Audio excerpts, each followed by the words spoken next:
സിദ്ധയായ അമ്മ ചിലപ്പോ പറഞ്ഞു കാണുമായിരിക്കും, കുഞ്ഞ് ഭാഗ്യമുള്ള കുഞ്ഞാണ്, ദൈവാധീനമുള്ള കുഞ്ഞാണെന്നൊക്കെ.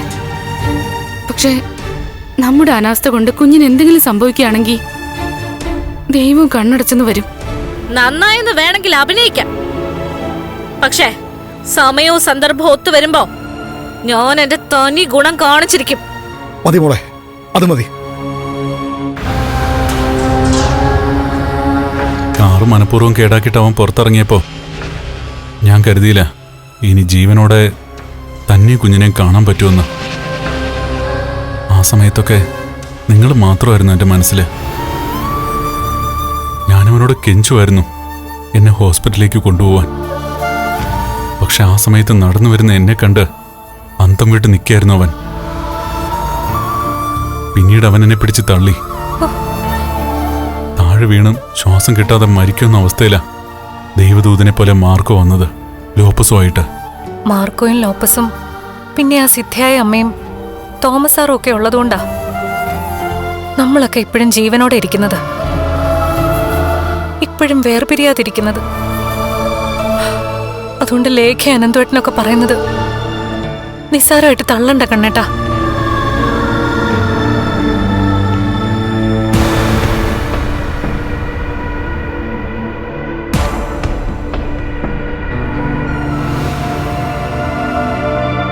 ലക്ഷ്മിയെ വിളിച്ചപ്പോഴാ ഞാൻ വിശദമായിട്ട് കാര്യങ്ങൾ അറിഞ്ഞത്. ഇന്നലെ രാത്രി കിടക്കുന്ന കണ്ണൻ എഴുന്നേക്കത്തില്ലാന്നായിരുന്നു ഉണ്ണിയുടെ വിചാരം. അതുപോലെയാ ഗുണ്ടകളെ കൊണ്ടുവന്ന് എസിക്കകത്ത് വിഷവാതകം കടത്തിവിട്ടത്. ആ സമയത്ത് ഉണ്ണിക്ക് അറിയില്ലായിരുന്നു കണ്ണൻ നടക്കൂന്ന്. അതുകൊണ്ട് അരയ്ക്ക് താഴോട്ട് തളർന്ന കണ്ണൻ മുറിക്ക് പുറത്തിറങ്ങാതെ ശ്വാസം മുട്ടി മരിക്കുന്നായിരുന്നു അവന്റെ വിചാരം. ഇവരിതെന്തിന്റെ കേടാണെന്നാ ഞാൻ ആലോചിക്കുന്നത്. എന്നാ ഒരു കാര്യം ചെയ്യുമ്പോ അത് വൃത്തിക്ക് ചെയ്യണ്ടേ എന്ന് വെച്ചാ? അല്ല മോഹിനി, അവനെ കൊണ്ട് ഒന്നിനും കഴിയില്ലെന്ന് ഞാൻ പറയുമായിരുന്നു. ഓഹോ, അവൻ വൃത്തിയായിട്ട് അതൊക്കെ ചെയ്തിട്ട് കണ്ണൻ എന്തെങ്കിലും പറ്റിയാ സന്തോഷായേനെ അല്ലേ? ഓ, എന്റെ പൊന്നു മോഹിനി, അങ്ങനെ അല്ല ഞാൻ ഉദ്ദേശിച്ചേ. അമ്മയും കൊച്ചുമോളും ഒക്കെ എന്താ ഉദ്ദേശിക്കുന്നതെന്ന് എനിക്ക് നന്നായിട്ട് അറിയാം.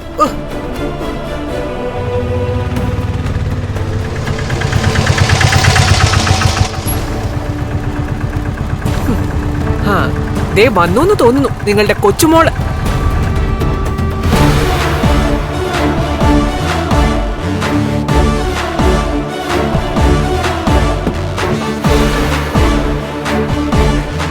എത്രയാ ചേട്ടാ? 100 രൂപ.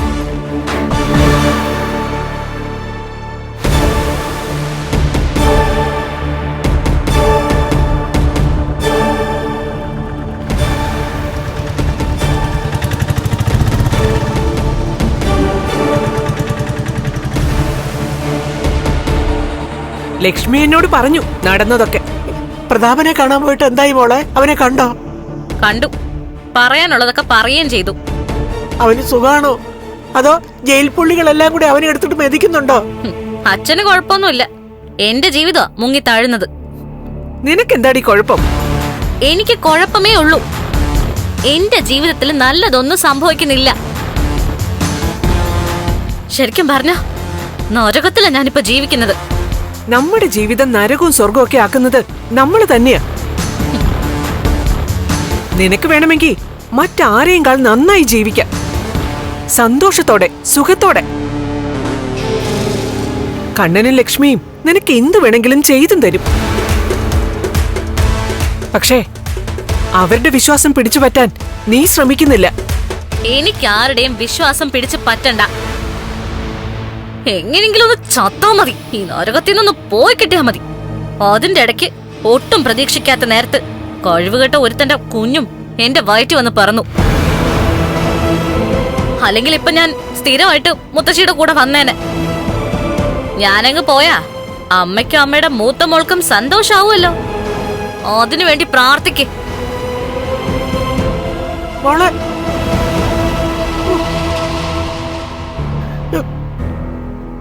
എന്റെ പൊന്നു മോഹിനി, അവൾ ആകെ എല്ലാം നഷ്ടപ്പെട്ട അവസ്ഥയിലാ. ആ നേരത്ത് നീ അവിടെ ഒന്നും പറയല്ലേ. എങ്ങനെ പറയാതിരിക്കും അമ്മേ? ഉണ്ണി ഗുണ്ടകളെ കൊണ്ടുവന്ന് കണ്ണനെ കൊല്ലാൻ ശ്രമിച്ചപ്പോ അത് വേണ്ട നമ്മൾക്ക് പറഞ്ഞുകൂടായിരുന്നോ? അതിനെ തടഞ്ഞുകൂടായിരുന്നോ? അതൊന്നും അവള് ചെയ്തില്ലല്ലോ. ഓ, എടി ഉണ്ണി അവളുടെ ഭർത്താവാണ്. അവൻ ഓരോന്ന് ചെയ്യുമ്പോ അവൾ അതിനെ തടഞ്ഞ അവൻ പിന്നെ അവളെ കൂടെ നിർത്തുവോ? എന്റെ ദൈവമേ, അവനെ കൊണ്ട് എന്റെ കൊച്ചിനെ ഒന്ന് തിരിച്ചു വിളിപ്പിക്കാൻ പെട്ട പാട് എനിക്ക് മാത്രമേ അറിയൂ. മോഹിനി,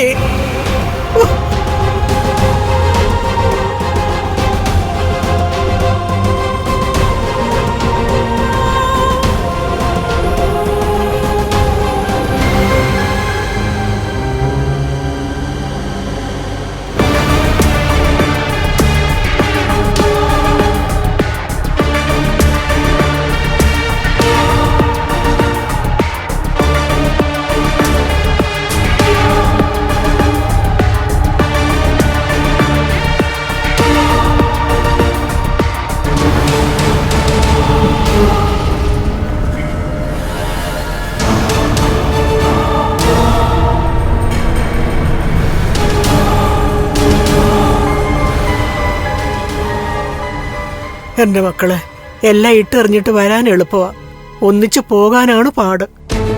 എന്തിനാ പോകുന്നത്? എന്റെ ഭർത്താവ് വീൽ ചെയറിലിരിക്കുമ്പോ അയാളുടെ ചേട്ടൻ മാന്യമായിട്ട് നടന്നു പോകുന്നത് കാണാനോ? അധികം വൈകാതെ കുഞ്ഞിനെയും കൊണ്ടാ ലക്ഷ്മി വരും. അതിനുശേഷം എന്തെല്ലാം കാഴ്ചകൾ കാണണം? അത് ഒഴിവാക്കാനാ ഈ കുഞ്ഞിനെ അങ്ങ് കളയട്ടേന്ന് ഞാൻ ചോദിച്ചത്.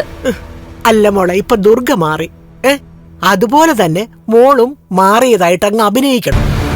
എന്നിട്ട് പിന്നെ നമുക്ക് അവസരം വരും. ആ സമയത്ത് നമുക്ക് എന്തെങ്കിലുമൊക്കെ ചെയ്യാം. ഇനി ഒന്നും ചെയ്യാൻ പറ്റില്ല. ലക്ഷ്മി അവളുടെ ഭർത്താവും കുഞ്ഞുമായിട്ട് രാജകീയമായിട്ട് ജീവിക്കുന്ന കാഴ്ച കാണാം ഇനി അങ്ങോട്ട്. അതിനപ്പുറം എന്റെ ജീവിതത്തിൽ ഇനി സുഖവും ഇല്ല, സന്തോഷവും ഇല്ല.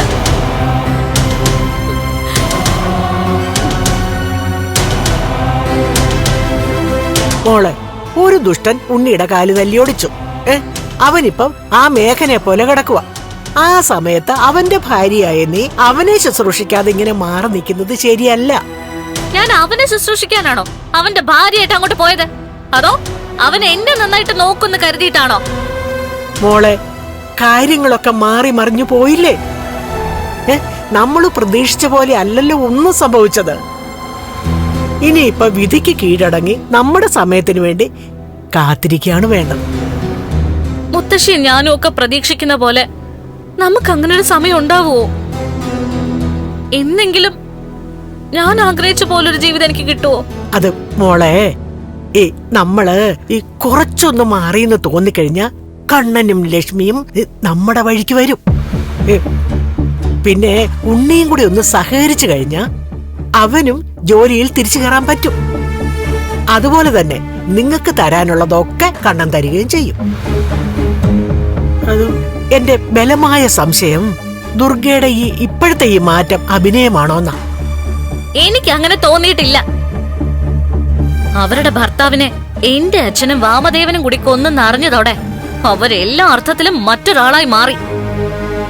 അവരിപ്പോ കണ്ണനെ മാത്രം സ്നേഹിക്കുന്നത്, പിന്നെ ആ മഞ്ജുനെയും മഹാലക്ഷ്മിയെയും.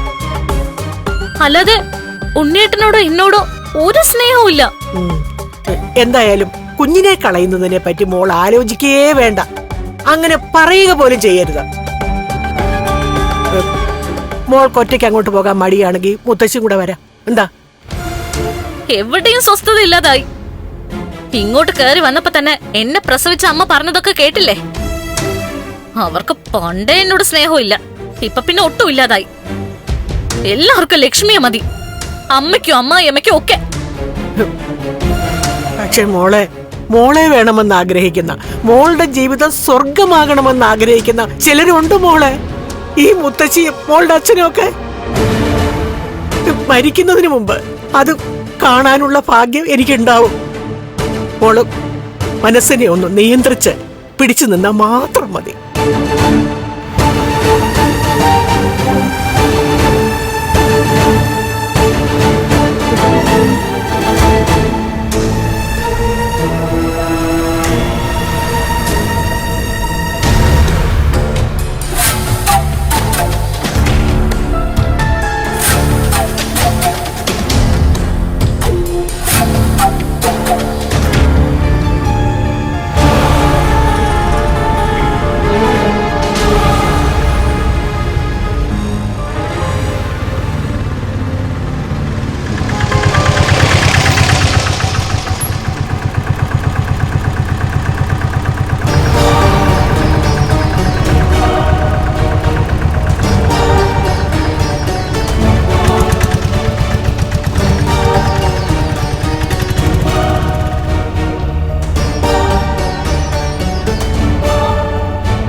മോളേന്നൊന്നും വിളിക്കണ്ട.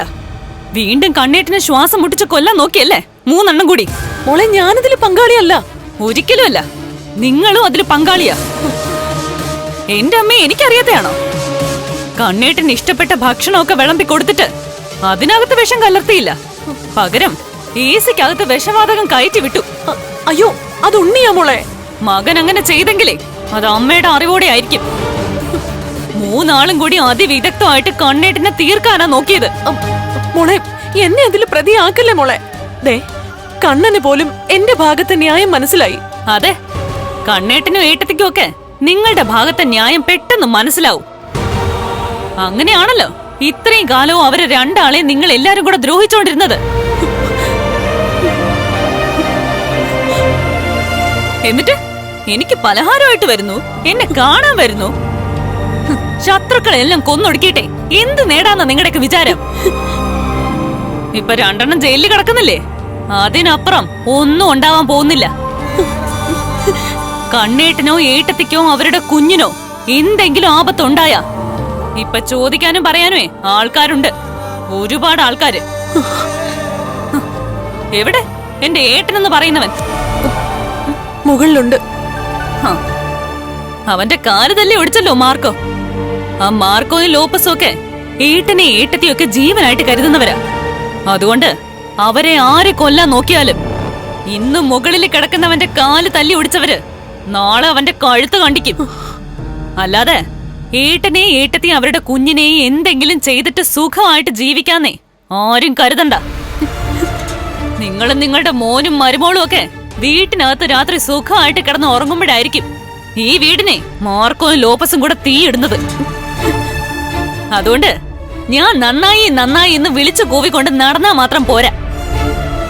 അതിനുവേണ്ടിയേ അഭിനയിച്ച് തകർത്താ പോരാ, നന്നാവണം. മോളെ, ഞാനും സാഗരേട്ടനും ഒക്കെ മാറിയതുപോലെ മാറണം.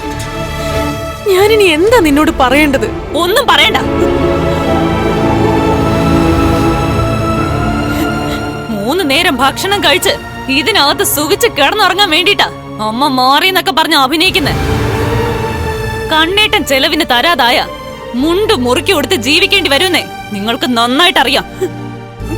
അതുകൊണ്ട് തൽക്കാലം എല്ലാവരുടെയും കണ്ണു മൂടിക്കെട്ടാൻ ശ്രമിച്ചുകൊണ്ടിരിക്കുവാ നിങ്ങള്. പക്ഷേ ദേ, കണ്ണേട്ടന്റെ അനിയനാണെന്നുള്ള ആനുകൂല്യം പോലും നൽകാതെയാ മാർക്കോ ഇപ്പൊ മുകളിൽ കിടക്കുന്ന ആ അനിയന്റെ കാല് തല്ലി ഒടിച്ചത്. അതൊരു താക്കീതാ, സൂചനയാ. ഇനിയും ഈ വീടിന്റെ അവകാശികളെ ജീവിക്കാൻ അനുവദിച്ചില്ലെങ്കിൽ അവനും നരകത്തിൽ കിടക്കുന്നത് പോലെ കിടക്കേണ്ടി വരും. അവന് മാത്രമല്ല, അവന്റെ ഭാര്യയ്ക്കും നിങ്ങൾക്കും ഒക്കെ.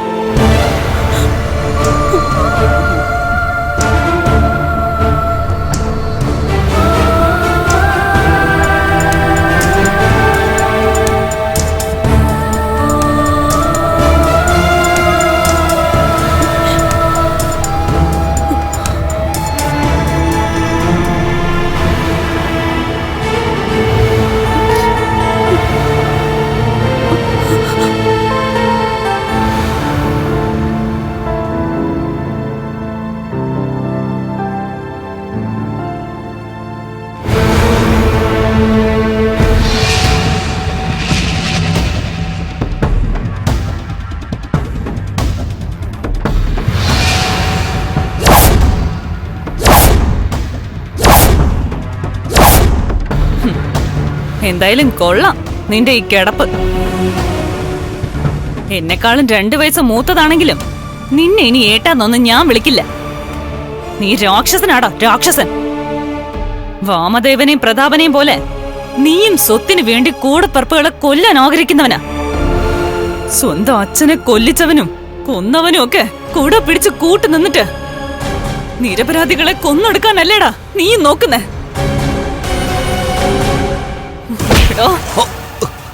എന്റെ ഏട്ടൻ വിഷവാതകം ശ്വസിച്ച് ശ്വാസം കിട്ടാതെ കാറിൽ കിടന്ന് നിലവിളിച്ചപ്പോ നീ കാറ് മനഃപൂർവ്വം കേടാക്കി അല്ലടാ. എന്നിട്ട് കാറിൽ നിന്ന് ഇറങ്ങി വന്ന എന്റെ ഏട്ടനെ നീ കൊല്ലാൻ നോക്കി അല്ലടാ.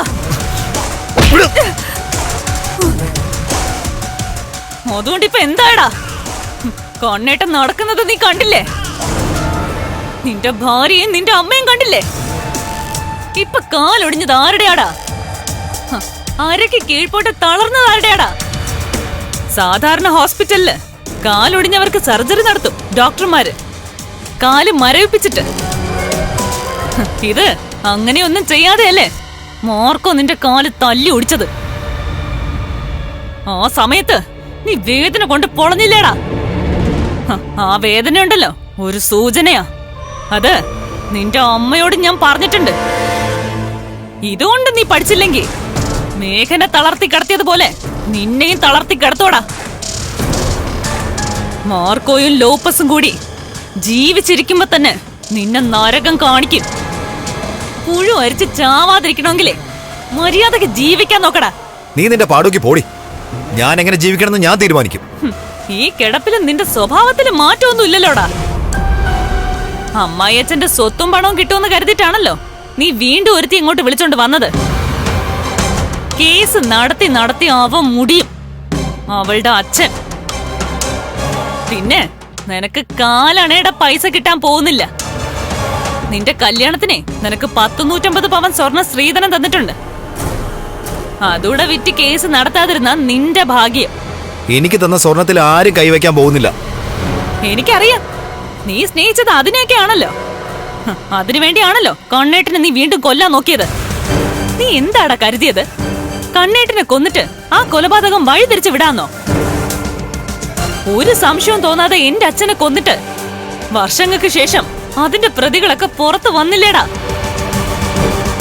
അപ്പൊ പിന്നെ ഇവിടെ വച്ച് കണ്ണേട്ടിന് എന്തെങ്കിലും സംഭവിച്ചാ അതിന് ഉത്തരവാദികളെ രക്ഷപ്പെടുന്നാണോ നീ കരുതിയത്? കണ്ണേട്ടിന് എന്തെങ്കിലും സംഭവിച്ചിരുന്നെങ്കിൽ മാർക്കോ നിന്റെ കൈയും കാലും തല്ലി ഒടിക്കയില്ല. അതിനു പകരം ജീവിതകാലം മുഴുവൻ ആ തെറ്റോർത്ത് കരയാൻ പാകത്തിന് നിന്നെ കുത്തി ഒടിച്ച് ഒരു മൂല കിട്ടാനെ. ഇനിയും നിനക്ക് സമയമുണ്ട് നന്നാവാൻ. പിന്നെ ഇപ്പൊ വാമദേവനും മേഘനും ഒന്നും കാലണയുടെ സഹായം കണ്ണേട്ടൻ ചെയ്യുന്നില്ല. മിക്കവാറും നിനക്ക് തരുന്ന ആനുകൂല്യങ്ങളും എടുത്ത് കളയാനാ സാധ്യത കൂടുതല്. ഇനി അങ്ങനെ കണ്ണേട്ടൻ ചിന്തിച്ചില്ലെങ്കിലും ഞങ്ങളൊക്കെ കൂടെ ചിന്തിപ്പിക്കോടാ. ജോലിയില്ലാതെ നീ തെണ്ടി തിരിയും. എന്താടാ നീ നോക്കുന്നേ? ഈ കിടപ്പിലെ നിനക്ക് എന്നെ പോലും ഒന്നും ചെയ്യാൻ പറ്റില്ല. കൊഴുത്ത് ഞെരിച്ച് കൊല്ലുന്നുണ്ട് ഞാൻ.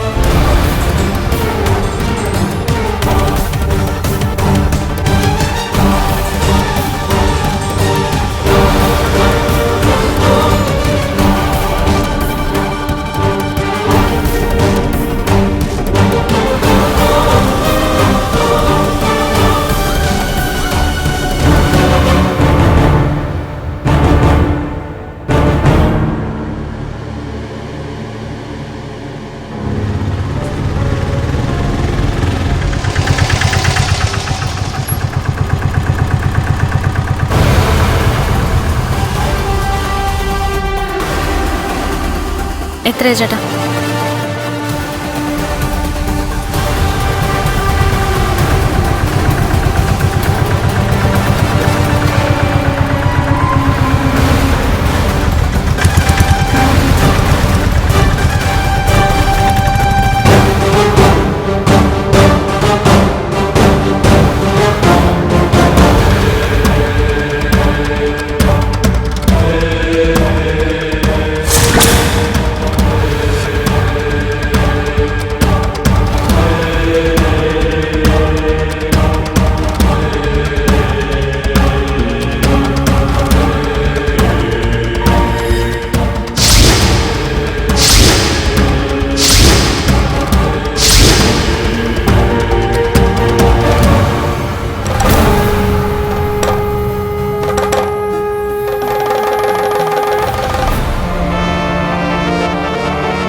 എന്താടി, എന്ത് വേണം നിനക്ക്? നിന്നെ തല്ലിയല്ലേ ഇവിടുന്ന് പറഞ്ഞു വിട്ടത്? പിന്നെ എന്തിനാടി വന്നത്?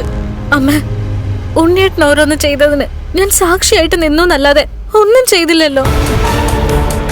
അങ്ങേരുടെ ഭാര്യയായിട്ട് തുടരുന്നിടത്തോളം കാലം അങ്ങേര് പറയുന്നല്ലേ എനിക്ക് കേൾക്കാൻ പറ്റൂ. എന്റെ മോള് വന്നിട്ടുണ്ട്, മഞ്ജു. അവള് പോലും എന്നെ കുറ്റപ്പെടുത്തി. ദേ, ഉണ്ണിക്ക് നടക്കാൻ പറ്റുമെങ്കിൽ അവനെ കൂട്ടിക്കൊണ്ട് നീ പൊയ്ക്കോളാം എങ്ങോട്ടെങ്കിലും. ഈ വീട്ടിനകത്ത് നീയും അവനും താമസിക്കണോന്ന് ഇനി ഞാൻ പറയത്തില്ല. അവൻ ചെയ്ത തെറ്റിന് എന്നെ പഴിക്കുക എന്റെ മോള്.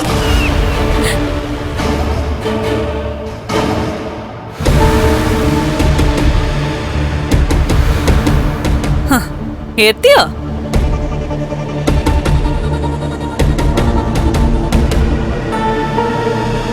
നിനക്കെന്താടി ഇവിടെ കാര്യം?